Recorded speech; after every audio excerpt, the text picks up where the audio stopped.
Hey everybody, Sam Kavaris in the Nimnik Buick GMC Sports Update.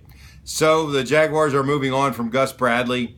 It was kind of clumsy how it happened, but I guess the backstory is, at least according to the Jaguars, that they had made up their mind. They didn't want to fire him Christmas. They didn't want to wait till the end of the year, so they were going to do it after the Texans game, no matter what happened.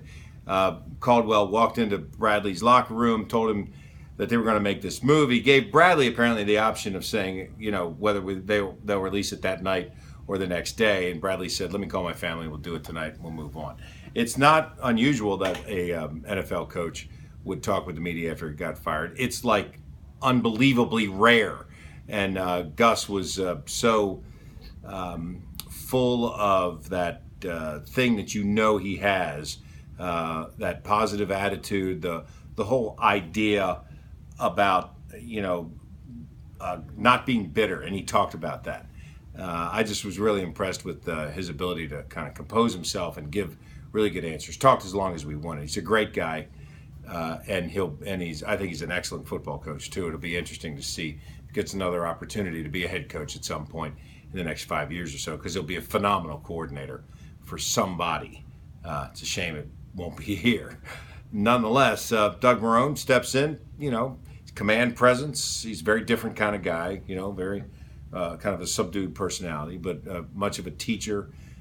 Very, as I said, walks into a room and you know he's there. So he'll be the coach at least for 13 days. Who are they going to get?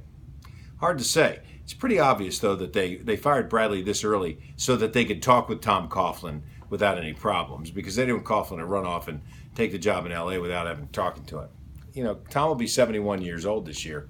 I don't know if that's too old to be the head coach at some point, but if they are going to hire him, it'll be quickly, because they want him to be able to assemble a staff by the guys who have been fired at the end of the year. So if Coughlin's going to be the coach, we're going to know early, like, January 3rd, 4th, 5th, somewhere in there. If not, they'll talk to, I think they're going to talk to the Saints about getting Sean Payton.